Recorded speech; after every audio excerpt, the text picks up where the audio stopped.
ఈరోజు ప్రత్యేకమైనటువంటి విషయము. ప్రపంచవ్యాప్తముగా ఈ రోజుకు ఒక ప్రత్యేకమైన స్థానం ఉంది. ఎందుకు అంటే మనం నమ్మి మనం ఆరాధిస్తున్న ప్రభు అయిన యేసు మన కొరకు తనను తాను సిద్ధపరుచుకుంటున్నారు. ఆ రోజును మనము ఈరోజు జ్ఞాపకం చేసుకుంటున్నాం. దేని కొరకు? మన కొరకు ఆయన తనను తాను సిద్ధపరుచుకుంటున్నారు. ఏ విషయంలో మన కొరకు ఆయన సిద్ధపడుతున్నాడు అంటే చనిపోవడానికి, పిడుగుద్దులు గుద్దించుకోవడానికి, తల మీద ముండ్ల కిరీటం పెట్టించుకోవడానికి, ఉమ్మి వేయించుకోవడానికి సిద్ధపడుతున్న సమయం ఇది.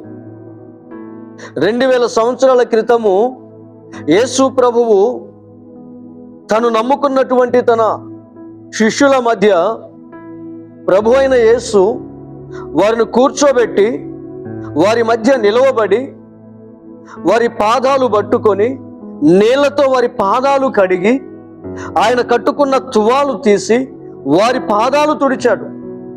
అంటే ప్రభు అయిన యేసు మన మీద ఎంత ప్రేమను చూపిస్తున్నాడో జ్ఞాపకం చేసుకోండి. ఈ రోజుకు అదే ప్రేమ మన ఎడల ఉంది. అంత విలువ మన మీద ఉంది. ఎంత విలువగా చూస్తున్నాడు ఆయన మనల్ని. మన కాళ్ళు పట్టుకోవాలి, అది మన స్థాయి అని ఆయన చూస్తున్నాడు. ఎందుకంటే వెలకట్టలేని ప్రేమ మన మీద ఆయనకు ఉంది కదా. మన పిల్లల్ని మనం ఏం చేస్తాం? గుండెల మీద గుద్దించుకుంటా ఉంటాం కదా, కాళ్ళతో ముఖం మీద గుద్దించుకుంటా ఉంటాం. అలా గుద్దుతున్నప్పుడు 1-2 వెళ్ళారనుకో నవ్వుతుంటాం కదా. ఎందుకు? ప్రేమ ఏం చేస్తుంది? ఏమి జరుగుతుందో కూడా, ఏం చేస్తున్నారో పిల్లలు కూడా ఆలోచించదు కదా. ఎందుకంటే వారు మన పిల్లలు, మన ప్రాణం. నవ్వుకుంటాం, ఆనందిస్తూ ఉంటాం. వారు ఎత్తుకున్నప్పుడు సొల్లు మీద కారుతూ ఉంటే నవ్వుతూ ఉంటాం. ఎందుకు అది జరిగేది? ఎందుకు అలా జరుగుతుంది చెప్పండి? ప్రేమ. యేసు ప్రభువు నిన్ను నన్ను ఎంతగా ప్రేమించాడో ఆయనను జాగ్రత్తగా గమనిస్తేనే మనకు అర్థమవుద్ది. గమనించకపోతే, వినకపోతే వచ్చి మనసు ఎక్కడో పెట్టుకున్నామనుకో, ఇంత గొప్పదైన ప్రేమను మనము రుచి చూడలేము. మన కళ్ళ ముందు నుంచే వెళ్ళిపోద్ది. అంటా ఉంటాం కదా, అబ్బా ఇట్లా కళ్ళ ముందు నుంచి వెళ్ళిపోయింది అంటాం కదా. కొంచెంలో తప్పిపోయింది అంటాం, ఎంత బాధపడతాం కదా. ఇప్పుడు వినబడుతున్న మాటలు కూడా మన కళ్ళ ముందు ఉన్నాయి. వాటిని నిర్లక్ష్యం చేస్తే మన కళ్ళ ముందు నుండి వెళ్ళిపోతుంది. యేసు ప్రభువుకి నీ కాళ్ళు కడిగేంత ప్రేమ నీ మీద ఉంది. ఈ రోజుకి చూస్తున్నారు ఆయన ఏం చేస్తున్నారు? సంఘము మధ్య సంచారం చేస్తున్నాడు, తిరుగుతూ ఉంటాడు సంఘము మధ్యలో ఆత్మరూపముగా. కాబట్టి అంతగా నిన్ను ప్రేమించిన ప్రభు అయిన యేసు మాటలు ఇక్కడ వినబడుతూ ఉన్నాయి. కాబట్టి మన ప్రాణాత్మ దేహాలు పూర్తిగా ప్రభు వాక్యం మీద, ప్రభు సహవాసం మీద మనం ఉంచుదాం. దేవునికి మహిమ కలుగునుగాక. ప్రియమైన దేవుని బిడ్డలారా, ప్రభు అయిన యేసు కలువరి శిలువలో పలికినటువంటి మొదటి మాట ఏంటి? ఆ మాట, తండ్రి వీరేమి చేయుచున్నారో వీరు ఎరుగరు గనుక వీరిని క్షమించుము అనే మాట పలికారు యేసు ప్రభు. ప్రియమైన దేవుని బిడ్డలారా, యేసు ప్రభువు క్షమించేవాడు. పాపాలు చేసిన వారిని యేసు ప్రభు క్షమించేవాడు. అలా శిక్ష వేస్తూ బాధ పెడుతున్న వారిని యేసు ప్రభు ఏం చేశారు? క్షమించారు. యోహాను సువార్త 8వ అధ్యాయంలో 11వ వచనం, మొదటి నుండి 11 వచనాలు చదవలసిన అవసరం లేదు. ఈ వచన భాగాలలో ప్రభు అయిన యేసు ఒక వ్యక్తిని క్షమించారు. క్షమించడము అంటే దాని అర్థం ఏంటో తెలుసా? క్షమించడం వలన ఏం జరుగుతుంది? మనం ఎవరినైనా క్షమిస్తే, మన పట్ల ఎవరైనా తప్పు చేస్తున్నప్పుడు వారిని మనం క్షమిస్తే ఏం జరుగుతుంది? మనం ఏమనుకుంటామంటే, ఇప్పుడు వదిలేస్తే మరలా వారు మా మీద ఇలాగే చేస్తారు కాబట్టి మనము వారు ఒక దెబ్బ కొట్టినప్పుడు మనం కూడా ఒక దెబ్బ కొట్టామనుకో, రెండవసారి మన మీదికి రావడానికి ధైర్యం చేయరు అని మనం అనుకుంటాం. కానీ దానివల్ల ఏమవుతుందో తెలుసా? మనల్ని కొట్టే ప్రతి ఒక్కరిని మనం తిరిగి కొట్టడం వల్ల ఏమవుతుంది? శత్రువులే ఉంటారు మన చుట్టిగా. మన క్షేమం కోరేవారు ఎవరు ఉండరు. కానీ క్షమిస్తే ఏమవుతుందో తెలుసా? యేసు ప్రభు ఇక్కడ ఒక వ్యక్తిని క్షమించాడు. క్షమించడం వలన ఏం జరిగింది? ఆమె అప్పటి వరకు చేస్తూ వచ్చిన పాపాలు ఇక ముందు చేయడం మానేసింది. దేవునికి స్తోత్రం. క్షమాపణ ఏం చేస్తుందంటే మనకు తెలియదు, కానీ మనము ఎవరినైనా క్షమిస్తే ఆ క్షమాపణ అంతటితో ఆగిపోదు. ఆ ఎదుటి వ్యక్తి జీవితంలో అద్భుతాలను చేయడం ప్రారంభిస్తుంది. మనము క్షమించడం ప్రారంభిస్తే మనం అనుకున్న వెంటనే బహుశా జరగకపోవచ్చు. ఒక విత్తనం వేసిన వెంటనే మొలకెత్తకపోవచ్చు. కానీ ఒక విత్తనము ఒక రోజున ఖచ్చితంగా ఏమవుతుంది? మొలకెత్తుతుంది. మనం ఒక వ్యక్తిని క్షమించడం ప్రారంభిస్తే ఫలితము వెంటనే కనబడకపోవచ్చు. కానీ ఒక రోజున మనము క్షమించిన ఆ విత్తనం ముందు చూడండి, ఆ ఎదుటి వ్యక్తి హృదయంలో వేశాము ఆ విత్తనం, మనం తప్పనిసరిగా ఆ వ్యక్తి మారి పరిశుద్ధంగా మారుతాడు. ఇది క్షమాపణలో ఉన్న ఉద్దేశం. ఉమ్మి వేస్తున్న వారికి విరోధంగా వారిని శిక్షించడానికి ప్రయత్నం చేయాల. వారికి శాపం రావాలని కోరుకోలేదు, కానీ వారు ఈ జీవితాన్ని మార్చుకొని పరిశుద్ధమైన జీవితము మారాలని క్షమాపణ అనే విత్తనం వారిలో వేశాడు. ఆ విత్తనం ఏమైందో తెలుసా? ఒక రోజు వారు బాధపడుతూ బోర్న విలపిస్తున్నారు. ఇంత పాపం మేము చేశామా? చూసారా? కొంత టైం పట్టింది, కానీ అద్భుతమైన విజయము క్షమాపణ ఇవ్వగలుగుతుంది. దేవునికి స్తోత్రం. ఇది ప్రభు అయిన యేసు శిలువలో మనకు నేర్పించే మొదటి సందేశం. అలాగే రెండవ సందేశం ఏంటి తెలుసా మీకు? నేడు నీవు నాతో కూడా పరదైసులో ఉందువు అన్నాడు ప్రభు అయిన యేసు కదా. లూకాసు సువార్త 23వ అధ్యాయము 43వ వచనములో అంటారు ఆయన కదా, నేడు నీవు నాతో కూడా పరదైసులో ఉందువు. దేవునికి మహిమ కలుగును గాక. యేసు ప్రభువు ఒక వ్యక్తికి ఎందుకు పరదైసు లేదా పరలోకం ఇస్తాడు?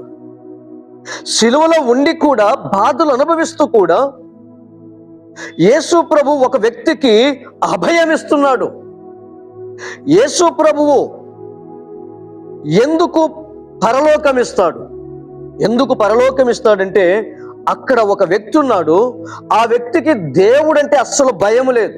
ఇక దేవుని భయం లేని వారు ఎవరికి భయపడరు, క్రమానికి విలువ ఇయ్యరు, విలువలకి విలువ ఇవ్వరు, పద్ధతికి విలువ ఇవ్వరు, చిన్న పెద్ద తేడా ఏముండదు, వరుస అవి ఉండదు. దేవునికి భయపడని వారు ఇష్టానుసారంగా జీవిస్తారు. అలా జీవిస్తూ ఉండేవాడు ఒక వ్యక్తి.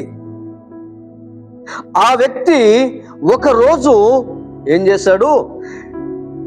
దేవునికి భయపడటం ప్రారంభించాడు. అప్పటి వరకు జీవిస్తూ వస్తున్న చెడు జీవితాన్ని రోసుకుంటున్నాడు, అసహించుకుంటున్నాడు. అర్థమవుతుందా? అప్పటి వరకు తను జీవిస్తూ వచ్చిన ఆ చెడు జీవితాన్ని ఇప్పుడు ఆయన ఏం చేస్తున్నాడు? అసహించుకుంటున్నాడు, దేవునికి భయపడుతున్నాడు. దీనిని మారు మనస్సు అంటారు. ఈరోజు మనందరం ప్రభువుని నమ్ముకున్న వారమే. ఈ లక్షణం మనలో కనబడుతుందా లేదా? ప్రభువుని నమ్ముకోక ముందు ఇష్టానుసారంగా ఉన్నాం. ఈ రోజు కూడా ప్రభువుని నమ్ముకున్నాము అని చెప్పుకుంటూ కూడా ప్రభువును నమ్మనప్పుడు ఎలా ఉన్నామో ఈ రోజు కూడా అలాగే ఉన్నామేమో మనల్ని మనం పరిశీలించుకోవాలి. ఆ వ్యక్తి తన మారు మనసు పొందాక చెబుతున్నాడు యేసు ప్రభు ఏమని? నీకు నేను పరలోకం ఇస్తా. పరలోకం ఎవరికి వస్తుంది? మార్పు చెందిన వారికి. మార్పు కనబడాలి. యేసు ప్రభుని నమ్ముకోక ముందు, యేసు ప్రభుని నమ్ముకున్న తరువాత ఈ వ్యత్యాసం మనలో కనబడాలి, అణువణువున కనబడాలి. కనబడలేదు. ప్రభుని నమ్ముకోక ముందు అలాగే ఉన్నాను, ప్రభుని నమ్మిన తరువాత అలాగే ఉన్నాను అనుకున్న వారికి ఆయన పరదైసు గాని పరలోకము కాని ఇవ్వడు. సిలువలో ఉండి యేసు ప్రభు ప్రపంచానికి నేర్పిస్తున్న పాఠము, మీరు దేవునికి భయపడి మీరు ఇంతవరకు చేస్తూ వచ్చిన అరాచకాలు, చెడు ఏదైతే ఉందో దానిని తొలగించుకొని నన్ను చూడండి, అప్పుడు నేను పరలోకం ఇస్తా. మీలో ఉన్న పాపం అలాగే ఉంచుకొని నా దగ్గరకు వస్తే మీకు పరలోకం వస్తుందని ఒకవేళ మీరు అనుకుంటే మీరు మోసపోతున్నారు. ఇవ్వను. మార్పు కనబడాలి మీలో. ఇది రెండవ సందేశం. పరలోకము ఇస్తా అని ప్రభు సిలువలో ఉండి చెప్పింది ఎవరికి? మార్పు చెందిన వ్యక్తికి. మార్పును చూచాడు యేసు ప్రభు. ఈరోజు నీలో మార్పు కనబడటం చూపించగలుగుతున్నావా యేసుకి? మార్పు అంటే ప్రార్థనకు రావడం కాదు, పాటలు పాడటం కాదు, వాక్యం చెప్పడం కాదు. మన పద్ధతులు పూర్తి వ్యతిరేకంగా ఉండాలి ఇప్పుడు ఇంతకు ముందున్న జీవితానికి. యేసు లక్షణాలు మనలో కనబడాలి. లోకము చెప్పాలి యేసు ప్రభు నమ్ముకున్న వ్యక్తి అని మన ప్రవర్తన చూసి చెప్పాలి, మన మాట తీరు చూసి చెప్పాలి. ఇది రెండవ మాట యేసు ప్రభు కలువరి సిలువలో ఉండి మాట్లాడిన మాట. మూడవ మాట ఏంటి ప్రియులరా? అమ్మా ఇదిగో నీ కుమారుడు. శిష్యునితో అంటున్నాడు, ఇదిగో ఈమె నీ తల్లి. ప్రియమైన దేవుని బిడ్డలారా, యేసు ప్రభువు శిలువ మీద ఉండి తన తల్లి బాధ్యతలు ఒక వ్యక్తికి అప్పగిస్తున్నాడు. ఆ వ్యక్తి పేరేంటో తెలుసా? యోహాను. ఎవరైనా? మూడవ మాట ఏంటి? అమ్మా ఇదిగో నీ కుమారుడు. శిష్యుని చూసి అంటున్నాడు, ఇదిగో నీ తల్లి. తల్లి బాధ్యతలను ఒక వ్యక్తికి అప్పగిస్తున్నాడు. ఆ వ్యక్తి, తల్లి బాధ్యతలు స్వీకరించిన వ్యక్తి పేరు యోహాను. ఎందుకు ప్రభు అయిన యేసు తన తల్లి బాధ్యతలు తన తరువాత యోహాను చూసుకోవాలని ఎందుకు ఆ వ్యక్తికి అప్పగించాడు? చాలా మంది శిష్యులు ఉన్నారు కదా, తన చుట్టూ తను నమ్ముకున్న వారు చాలా మంది ఉన్నారు కదా. వారందరిలో ఎవరికి అప్పగించకుండా యోహానుకి ఎందుకు అప్పగించాడు అంటే, యోహాను సువార్త 21వ అధ్యాయంలో 20వ వచనంలో ఒక మాట వ్రాయబడింది. 21వ అధ్యాయం 20వ వచనంలో, యేసు ప్రేమించిన శిష్యుడు, యేసు రొమ్మున ఆనుకున్న శిష్యుడు అని ఈ వ్యక్తిని గూర్చి వ్రాయబడి ఉంది. యేసు తన తల్లి బాధ్యతలు యోహానుకి ఎందుకు అప్పగించాడు అంటే, యేసు ఈ యోహానును ఎక్కువగా ప్రేమిస్తున్నాడు, మిగతా వారిని కూడా ప్రేమిస్తున్నాడు, కానీ ఈ వ్యక్తిని ఇంకా ఎక్కువగా అధికంగా ప్రేమిస్తున్నాడు. యేసు ప్రభు స్వార్థపరుడా? ఒక వ్యక్తిని ఎక్కువగా ప్రేమించి మరొక వ్యక్తిని మామూలుగా ప్రేమించి ఎందుకు అలా చేస్తాడు యేసు ప్రభు? స్వార్థమా? కాదు. ఎందుకు యోహానును ఎక్కువగా ప్రేమించాడంటే, యోహాను అందరికంటే ఎక్కువగా యేసుని ప్రేమించాడు. ఇది కారణం. ప్రియమైన దేవుని బిడ్డలారా, యేసు శిష్యులను ఎంతగా ప్రేమించాడో అదే ప్రేమ శిష్యులందరూ యేసుకు చూపించలేకపోయారు. ఒకే వ్యక్తి చూపించగలిగాడు. ఆ వ్యక్తి పేరే యోహాను. కాబట్టి తనలాంటి మనసు కలిగిన వారే తన తల్లిని చక్కగా చూసుకోగలరని ఆ తల్లి బాధ్యత యేసు ప్రభు తన శిష్యులలో యోహానికి అప్పగించాడు. అది మాత్రమే కాదు, యేసు ఎవరినైతే ప్రేమిస్తాడో వారికి తన స్థాయి ఏదైతే ఉంటుందో అవన్నిటిలో వారికి పాలుభాగం ఇస్తాడు. ఇప్పుడు యేసు ప్రభు మరణాన్ని జయించి తిరిగి లేచాడు కదా, ఆ భాగ్యము యేసు ప్రేమించిన వారికి వస్తుంది. యేసు పరలోకానికి వెళ్ళాడు కదా, ఆ భాగ్యము యేసు ప్రేమించిన వారికి వస్తుంది. యేసుని ప్రేమించే వారికి కాదు. యేసును మనమందరం ప్రేమిస్తున్నాం, కానీ యేసు మనల్ని ప్రేమిస్తున్నాడా లేదా? యేసు ప్రేమించాలి అంటే యేసును యేసు స్థాయిలో, యేసు మనల్ని ఎంతగా ప్రేమించాడో అదే స్థాయిలో మనం ప్రేమించాలి. అప్పుడు ఆయనకు కలిగినవన్నీ కూడా మనకు వర్తిస్తాయి. అర్థమవుతుందా ప్రియమైన దేవుని బిడ్డలారా? కాబట్టి ఇదొక సందేశం. ఇంకా చాలా విషయాలు ఉన్నాయి, ఒక్కొక్క మాటలో చాలా విషయాలు ఉన్నాయి. కాకపోతే క్లుప్తంగా మనము తెలుసుకుంటున్నాం.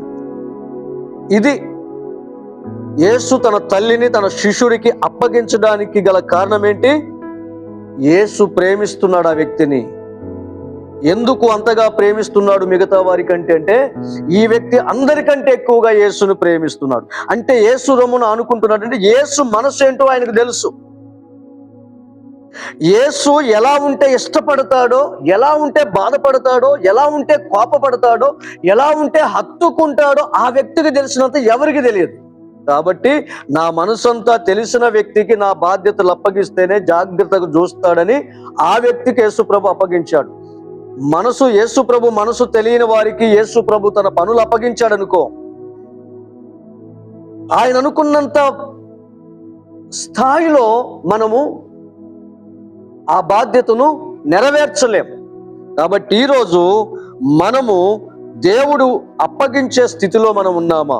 యేసు ప్రభు అనుకున్నంతగా మనం యేసు ప్రభుని ప్రేమిస్తున్నామా? పరిశీలన చేసుకోవాలి. దేవునికి మహిమ కలుగును గాక. 4వ మాట ఏంటి? మత్తయి సువార్త 27వ అధ్యాయము 46వ వచనం. నా దేవా నా దేవా నన్నెందుకు చెయ్యి విడిచితివి? యేసు ప్రభు సిలువలో ఉండి ఇంత భయంకరమైన చిత్రవద కదా, తెలుసు కదా యేసు ప్రభు చిత్రవద ఎలా జరిగిందో, ఎంత ఘోరంగా ఆయన శ్రమలు అనుభవిస్తున్నారు. అలాంటి పరిస్థితులలో ఆయన దేని గురించి మాట్లాడుతున్నాడు? దేవుడు నన్నెందుకు చెయ్యి విడిచాడు? దేవుడున్నాడు, దేవుడు నన్ను విడిచిపెట్టాడు, కారణం ఏంటి అని అడుగుతున్నాడు. ఈరోజు ఈ సందేశము, ఈ మాట మనకి పోల్చుకోవాలి. ఏ రోజైనా దేవుడు ఉన్నాడని, ఆయన విడిచిపెట్టే పరిస్థితులు కూడా ఉంటాయని ఆలోచన చేశామా? ఎప్పుడు ప్రేమామయుడు, దయామయుడు, కరుణామయుడు, ప్రాణం పెట్టాడు, మాతోనే ఉంటాడు, మమ్మల్ని పరలోకం వరకు తీసుకుని వెళతాడు అని అనుకుంటూ ఉంటాం.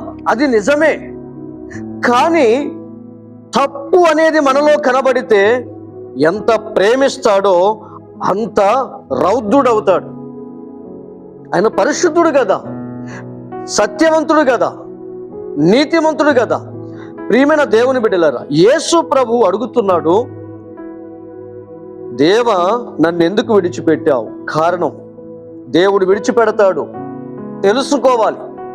విడిచిపెడతాడు దేవుడు. ఎందుకు విడిచిపెడతాడు? కారణాలు తెలుసుకోవాలి మనం. దేవుడు విడిచిపెడితే భరించలేకపోయాడు యేసు ప్రభు.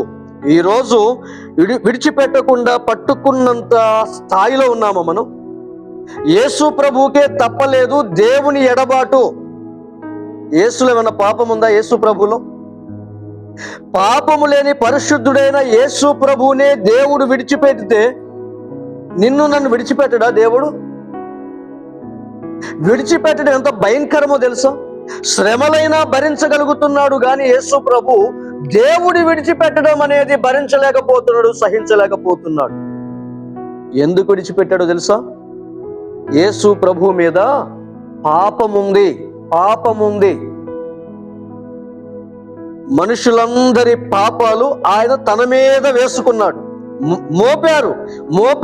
మోసుకున్నాడు. ఆయన మన పాపం మన మీద ఉండకుండా మన పక్షంగా మనుషులందరి పాపాలను యేసు ప్రభు తన మీద వేసుకున్నాడు. తను చేసిన పాపం కాదు, ఇదిగో మనందరం చేసిన పాపాలు కదా. ఎంత ప్రేమ కదా, ఎంత ప్రేమ అంటే పాపానికి వచ్చే శిక్ష చాలా ప్రమాదకరమైంది. అది మన మీదికి రాకూడదని యేసు ప్రభు ఈ లోకంలోనికి వచ్చి మన పాపాలన్నీ తన మీద మోసుకొని శిక్ష అనుభవిస్తున్నాడు. ఆయన అనుభవించిన పాపపు శిక్ష ఆయనది కాదు, మంది. తప్పు చేసింది, మోసాలు చేసింది, అన్యాయాలు చేసింది, అక్రమము చేసింది, మోసాలు చేసింది, ప్రతి చీకటి జీవితాన్ని జీవించింది మనమైతే మనల్ని సేఫ్గా ఉంచాలని, క్షేమంగా ఉంచాలని, ఆ బాధ నేను పడతానని మన కొరకు దిగొచ్చి మన పాపాలు తన మీద మోసుకోవడం వలన ఏం జరిగింది? దేవుడు విడిచిపెట్టవలసి వచ్చింది. అంటే పాపము చేయని వ్యక్తి మీద వేరే వాళ్ళ పాపం ఉంటేనే ఆ దరి వైపు చూడట్లేదు యేసు ప్రభు. మీరు తప్పు చేశారు, మీ తప్పుకు శిక్ష నేను అనుభవిస్తున్నా, అయినా కూడా నన్ను మంచివాడు అనట్లేదు దేవుడు. పాపమే, అనుభవించాల్సిందే శిక్ష అని. దానికి శిక్ష ఏంటో తెలుసా? నేను నిన్ను విడిచిపెడతా. వేరే వాళ్ళ పాపం మోస్తున్నావు, అయినా కూడా పాపమే నీ మీద ఉన్నది కాబట్టి, పాపాన్ని నేను ఉపేక్షించను కాబట్టి, పాపాన్ని అంగీకరించను కాబట్టి, పాపాన్ని చూడలేను, పాపమున్న చోట ఉండలేను కాబట్టి, ఈ పాపము నీ మీద ఉన్నంతసేపు నేనేం చేస్తాను? విడిచిపెడతాను. ప్రియమైన దేవుని బిడ్డలారా, ఈరోజు ఒకవేళ నీలో నాలో మనలో పాపాన్ని లక్ష్యం చేస్తున్నట్లయితే నిశ్చయంగా జ్ఞాపకం చేసుకోండి, యేసు ప్రభువుకు తప్పలేదు దేవుని ఎడబాటు. దేవుడు విడిచిపెడితే ఎవరు వస్తారు? దయ్యం, దురాత్మలు వచ్చి మనల్ని ఆవరిస్తాయి. జ్ఞాపకం చేసుకోండి, దయ్యం నిన్ను వశపరుచుకుంటుంది, నరకం వరకు ఆ దయ్యం నిన్ను నడిపిస్తుంది. కాబట్టి దేవుడు విడిచిపెడతాడా? విడిచిపెడతాడు. ఎప్పుడు విడిచిపెడతాడు? నీలో పాపం ఉంటే, నీ హృదయంలో పాపమును లక్ష్యం చేస్తున్నావా? దానికి విలువనిస్తున్నావా? పాపం చేయని ఆశ నీలో పడుతుందా? దేవుడు నీతో లేడని అర్థం చేసుకో. నువ్వు భయంకరమైన ప్రమాదంలో ఉన్నావని గుర్తు చేసుకో. దేవుడు లేని జీవితాన్ని నేను జీవిస్తున్నాను అన్నప్పుడు నీకేమనిపించాలి? భయము కావాలి. వెంటనే దేవుని వేడుకోవాలి, నా దేవా, నా దేవా నన్ను క్షమించు, ఈ పాపం నుంచి నన్ను విడిపించు, నా దగ్గరికి రా అని చెప్పి మనము వేడుకోవాలి. ఏమైనా దేవుని బిడ్డలారా, 5వ మాట జ్ఞాపకం చేసుకుందామా? యేసుప్రభు వారు ఏమన్నారు? యోహాను సువార్త 19వ అధ్యాయము 28వ వచనములు ఏమన్నారు? నేను దప్పిగొనుచున్నాను అన్నారు కదా. ఏం మాట అది? నేను దప్పిగొనుచున్నాను. సిలువలో ఉండి మాట్లాడుతున్నారు. ప్రియమైన దేవుని బిడ్డలారా, యేసు ప్రభు వారు ఉదయం ఎన్ని గంటలకు సిలువ వేయబడ్డారో తెలుసా మీకు? 9 గంటలకు సిలువ వేయబడ్డారు. ఎన్ని గంటలకు? ఉదయము 9 గంటలకు సిలువ వేయబడ్డారు. ఆయన ఎన్ని గంటలకు చనిపోయారు? 3 గంటలకు. అంటే ఇన్ని గంటలు కొట్టి, అంతకు ముందే కొట్టి కొట్టి కొట్టి చీల్చి చెండాడి సిలువకు వేసి కాళ్ళు చేతుల్లో మేకులు కొట్టి, ప్రియమైన దేవుని బిడ్డలారా, సిలువకు వేలాడి తీస్తూ ఉంటే ఎంత ఘోరంగా ఉంటుంది పరిస్థితి. విపరీతమైన దాహంతో ఉన్నాడు, విపరీతమైన దాహంతో ఉన్నాడు. దాహము గొనుచున్నాను అన్నాడు. ఆయన వాస్తవంగా దాహముతో ఉన్నాడు.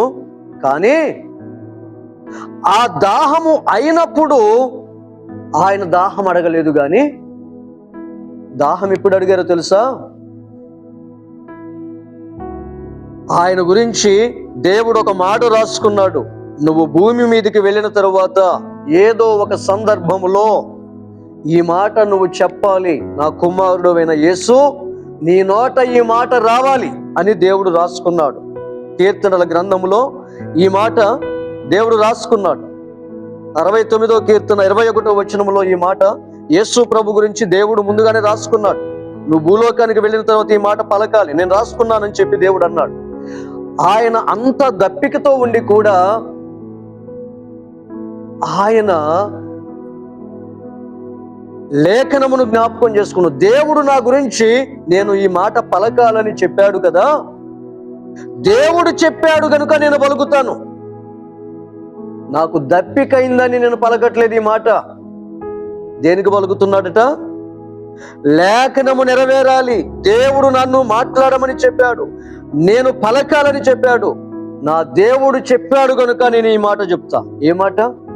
నేను దప్పిగొనుచున్నాను. అంటే నీకు దాహం అయితే చెప్పవా? దాహమైనా చెప్పను. చచ్చిపోతున్నా, నాలుక అంగిలికి అంటుకున్నా, ప్రాణమైనా విడుస్తాను. కానీ నేను దేవుడు చెప్పంది, తండ్రి చెప్పంది నేను చెయ్యను అని చెబుతున్నాడు ప్రభు అయిన యేసు. ఈరోజు బైబిల్లో ఎన్నో మాటలు మనల్ని దేవుడు చేయమని రాసిపెట్టాడు. అలా రాసిపెట్టిన వాక్యాల కొరకు ప్రాణం పోతున్నా పర్వాలేదు, కానీ దేవుని వాక్యం నేను నెరవేరుస్తా అనేటువంటి ఆకలి నీకుందా? ఆ దాహం నీకుందా? ప్రాణం పోతున్నా నాకు అవసరం లేదు నీళ్ళు, కానీ దేవుడు చెప్పమన్నాడు కనుక నేను చెప్పుచున్నాను అన్నాడు. ఇలాంటి ఆకలి మనలో ఉండాలి, ఇలాంటి దాహం మనలో ఉండాలి. ఆయనకైనా దాహము తీర్చుకోవడానికి అడగలేదు, దేవునికి ఒక దాహం ఉంది. ఏంటా దాహం? ఈ మాట నువ్వు చెప్పాలి భూమి మీదకి వెళ్ళిన తర్వాత. ఇది దేవుని దాహం, ఇది దేవుని ఆకలి. మనం ఎన్నో మాట్లాడాలి, ఎన్నో లక్షణాలు చూపించాలి లోకానికి. అది దేవుని యొక్క దాహము, అది దేవుని యొక్క ఆకలి. వాటిని తీర్చడానికి పరుగులు పెడుతున్నావా? చావైనా పర్వాలేదు, చావు వైపు చూడట్లేదు. ఎన్ని అవమానాలైనా జరుగుతున్నాయి, వాటి వైపు చూడట్లేదు. దేవుని కొరకు ఇంకా నేనేమి చేయాలి అనే తపనతో ఉన్నాడు. ఇలా మీరు ఉండమని యేసు ప్రభు మనకు నేర్పిస్తున్నాడు. ఇది 5వ మాట. ప్రియులరా, 6వ మాట ఏంటో చూడండి. యోహాను సువార్త 19:30లో సమాప్తమైనది అని చెప్తున్నారు. ఏమి సమాప్తమైంది? యేసు ప్రభు నోట సమాప్తమైనది అనే మాటను మనం చూస్తూ ఉన్నాం. దేవునికి మహిమ కలుగును గాక. ప్రియమైన దేవుని బిడ్డలారా, యేసు ప్రభు వారి భూలోకానికి ఎందుకు వచ్చారో తెలుసా? యేసు ప్రభు ఈ భూలోకానికి ఎందుకు వచ్చారు అంటే, దేవునికి దూరమైన మనుషులను దేవునికి దగ్గర చేయడానికి వచ్చాడు యేసు ప్రభు. ఆ పనిలో ఆయన విజయం సాధించాడు. దేవునికి స్తోత్రం. దేవునికి దూరమైన మనుషులను యేసు ప్రభు దేవునికి దగ్గర చేశాడు. తన ప్రవర్తన ద్వారా, తన మాటల ద్వారా, తన జీవితం ద్వారా దేవుడున్నాడు. ఇదిగో దేవుడు అంటూ ఉంటే ఇదిగో ఇలాగే ఉంటాడు. ఈయనలా బ్రతికితే మేము పరలోకం వెళ్తాం, దేవుని దగ్గరికి వెళ్తాం అనేటువంటి ఒక నమ్మకం ప్రపంచానికి కుదిరించాడు యేసు ప్రభు. ఒకసారి శిష్యులతో యేసు ప్రభు వారు అన్నాడు, ఆయన బోధలు వింటా ఉంటే, ఇందుకొరకైతే నన్ను నమ్ముకోకండి, పరలోకానికి రావాలనే మనసు మీకుంటే నా మాటలు వినండి, నా దగ్గరికి రండి అన్నాడు. వేల మంది ప్రజలు ఆ రోజే ఇక మాకు యేసు ప్రభు వద్దని చెప్పి వెళ్ళిపోయారు. ఎందుకు? పరలోకం గురించి నన్ను నమ్ముకోండి, భూమి మీద మీకు ఏదో వస్తుందని నమ్ముకోకండి అన్నాడు. నేను దేవుని మీకు దగ్గర చేయడానికి, మిమ్మల్ని దేవునికి దగ్గర చేయడానికి వచ్చాను. దేవుడు పరలోకంలో ఉన్నాడు, ఆ దేవుని వైపు చూడండి అని చెప్పడానికి వచ్చాడు. ఆ మాటలు చెప్తే వేల మంది ప్రజలు, ప్రతిరోజు ఎక్కడున్నా వేల మంది ప్రజలు ఈ మాట చెప్తే అందరు వెళ్ళిపోయారు. మిగతా చివరికి ఎంతమంది మిగిలారు? 12 మంది మిగిలారు. ప్రభు ఏమన్నాడు తెలుసా? మీరు కూడా వెళ్తారా అన్నాడు. మీరు కూడా వెళ్ళిపోతారా? చర్చి ఖాళీ అయ్యేదిగా పాస్టర్ గారు. మనమైతే ఇలాగే అంటాం కదా, చూచి చూడనట్టు వెళ్ళిపోవాలి మనం. లేకపోతే అందరికి ఇట్లా ఖండితంగా చెప్తే ఎవరుంటారండి అనుకొని తెలిసినా కూడా ఏం చేస్తాం? మనమైతే పర్వాలేదని అనుకుంటాం. కానీ యేసు ప్రభు అలా కాదు. ఎందుకంటే ఆయన మనుషులకు పరలోకాన్ని దగ్గర చేయడానికి, దేవునికి దగ్గర చేయడానికి వచ్చాడు. కాబట్టి నువ్వు వస్తే రాకపోతే లేదు. నువ్వు ఇలా ఉంటే దేవునికి దగ్గర అవుతావు. నిన్ను దేవునికి దగ్గర చేయడానికి వచ్చాను కాబట్టి ఇలా ఉండాలి అని చెబితే అందరూ వెళ్ళిపోయారు. 12 మంది ఉంటే మీరు వెళ్ళిపోతారా అంటే శిష్యులు ఏమన్నారో తెలుసా? అందులో పేతురు ఏమన్నారో తెలుసా? నీవే నిత్య జీవము మాటలు గలవాడవు అని చెప్పాడు. అంటే నువ్వే దేవునికి మమ్మల్ని దగ్గర చేసేవాడవు, పరలోకానికి మమ్మల్ని చేర్చేవాడవు నువ్వే అని చెప్పాడు. ప్రియమైన దేవుని బిడ్డలారా, యేసు ప్రభు ఏమి సమాప్తం చేశాడంటే, మనిషికి దేవునికి మధ్యలో మహా అగాధం ఏర్పాటు చేయబడింది. దూరమైపోయారు. దేవుడు మనుషుల దగ్గరికి రాలేకపోతున్నాడు. మనుషులు పాపంతో ఉన్నారు కదా. దేవుడు పరిశుద్ధుడు, మనుషుల దగ్గరకు రాలేకపోతున్నాడు. పాపాన్ని దరిచేరనివ్వడు దేవుడు. ఈ పరిశుద్ధుడైన దేవుణ్ణి, ఈ పాపాత్ములైన మనుషులను ఏకం చేయడానికి యేసు ప్రభు వచ్చాడు. ఆ పనిలో విజయం సాధించాడు. అప్పుడు చెప్తున్నాడు, సమాప్తమైంది. తండ్రి, నువ్వు మనుషులను దరిచేరడానికి, మనుషులు నీ దగ్గరికి రావడానికి, ఈ 2 పనులు చేయడానికి నేను భూమి మీదకి వచ్చాను.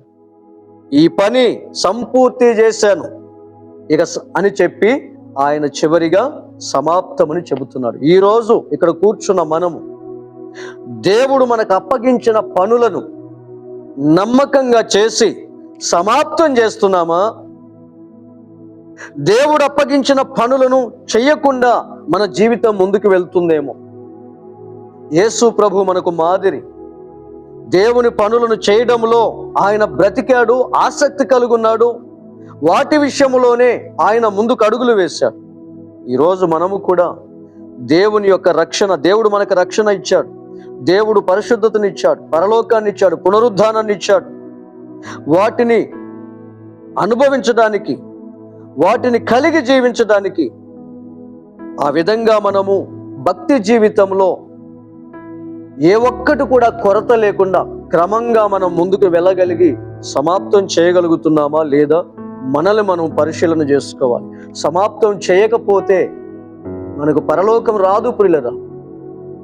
దేవుడు ఇచ్చిన రక్షణను, దేవుడిచ్చినటువంటి పరిశుద్ధతను మనము కంటిన్యూ చేసి చనిపోయే నాటికల్లా చెప్పగలగాలి, నేను దేవుడిచ్చిన ప్రతి బాధ్యతను సంపూర్తిగా నెరవేర్చాను, సమాప్తం చేశాను, ఇక దేవుని కొరకు చేయడానికి ఏమీ లేదు, దేవుని కొరకు చేయడానికి ఏమీ లేదు అని చెప్పిన తరువాతే యేసు ప్రభు ఈ లోకంలో తన జీవితాన్ని ముగించాడు. దేవునికి మహిమ కలుగునుగా. ఏమైనా దేవుని బిడ్డలారా, చివరిగా యేసు ప్రభు చెప్పిన మాట ఏంటి? లూకా సువార్త 23వ అధ్యాయము 46వ వచనం, తండ్రి నీ చేతికి నా ఆత్మను అప్పగించుకొనుచున్నాను. చివరి మాట ఏంటి? తండ్రి నీ చేతికి నా ఆత్మను అప్పగించుకొనుచున్నాను అన్నాడు. యేసు ప్రభు వారు మొట్టమొదటిగా మాట్లాడిన మాట ఏంటో తెలుసా? సిలువలో కాదు. అసలు ఆయన మొట్టమొదటిగా మాట్లాడిన మాట బైబిల్లో రాయబడిన మాట ఏంటో తెలుసా? 12 ఏండ్ల వయసులో తన తల్లిదండ్రులతో మరియమ్మతో చెప్తున్న మాట, నేను నా తండ్రి పనుల మీద ఉండాలని మీకు తెలియదా అన్నాడు.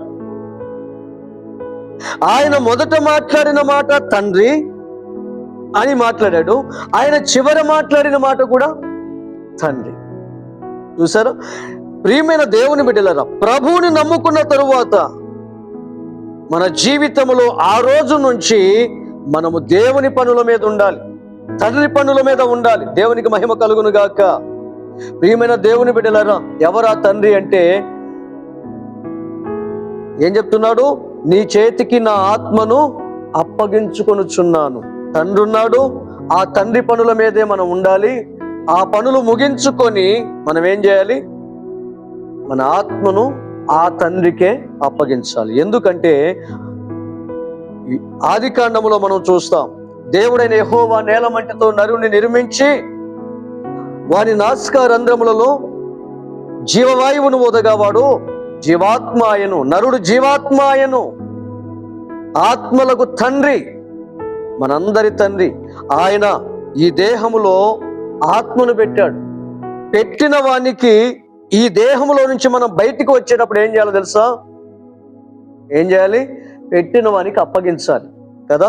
మనకి ఎవరైనా ఏదైనా ఇచ్చిపోయారు, చాలా కాలం తర్వాత వచ్చారు, ఏం చేయాలి? మనం ఇచ్చిన వానికే మరలా అది తిరిగి ఇవ్వడం అనేది పద్ధతి. నీకెవరో తీసుకొచ్చి ఇచ్చారు, దాన్ని తీసుకెళ్ళి ఇంకెవరికో ఇచ్చావు. ఇచ్చిన వారు వచ్చారు, అడిగారు, ఇవ్వలేదు అనుకో, అది క్రమమా అక్రమమా? అక్రమం. ఈరోజు దేవుడు తన ఆత్మను మనలో పెట్టాడు. ఈ ఆత్మను ఆ పెట్టిన తండ్రి అయిన దేవుడు ఉన్నాడు, ఆయనకు అప్పగించాలి. ఆయనకు అప్పగించకుండా మధ్యలో వచ్చినటువంటి సాతానుకు, దుష్టునికి, చెడుకు మన ఆత్మను అప్పగించినట్లుగా మన జీవితం ఉందనుకో, నరకానికి వెళ్తాం.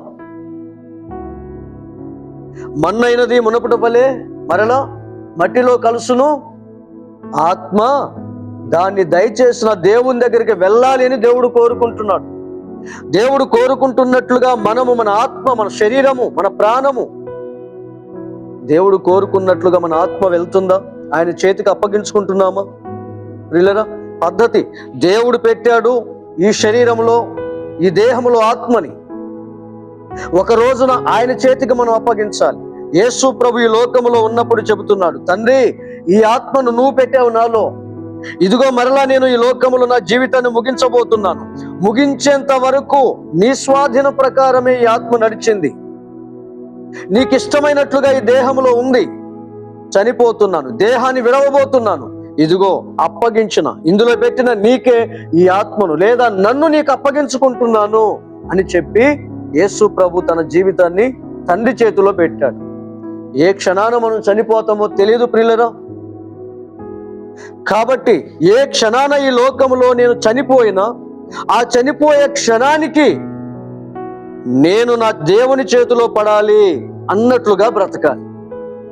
ఇష్టానుసారమైన వారి చేతిలో పెట్టేస్తా, ఎవరి చేతిలోనైనా నా ఆత్మనుండని, నన్నుండని, చనిపోయాక దేవుడు తీసుకుని వెళ్తాడు అంటే అబద్ధం. కార్యారంభము కంటే కార్యాంతము మేలన్నాడు. ప్రారంభం కంటే ముగింపు విలువైంది. బ్రతుకుట క్రీస్తే, చావైతే లాభము, మేలు. ఈరోజు యేసు ప్రభు తన చావును మేలుగా మార్చుకున్నాడు, తండ్రి చేతిలో పెట్టే ఆత్మను. మరి ఈరోజు మనల్ని మనము తండ్రి చేతిలో పెడుతున్నామా, దయ్యం చేతిలో పెడుతున్నామా, లోకము చేతిలో పెట్టి బ్రతుకుతున్నామా? ఏ క్షణాన మనం ఈ లోకములో మన యాత్ర ముగించాలో మనకు తెలియదు.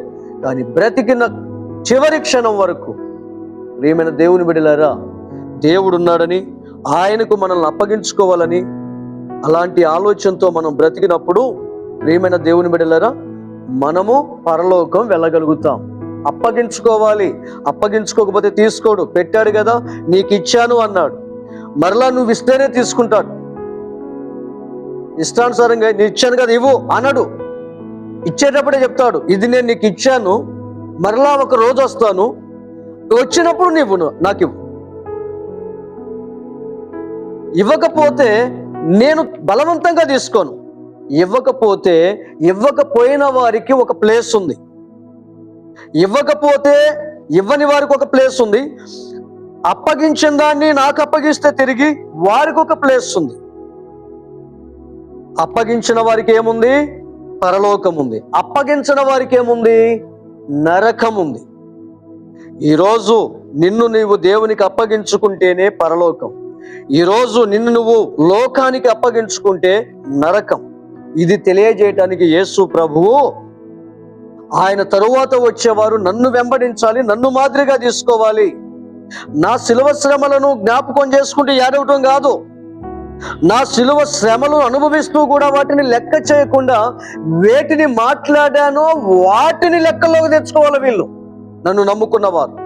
ఈరోజు ఆయన మాట్లాడిన మాటలకు పెద్ద విలువ ఉండట్లేదు, కానీ ఆయన పొందిన శ్రమలను జ్ఞాపకం చేసుకుంటూ బాధపడుతున్నాం.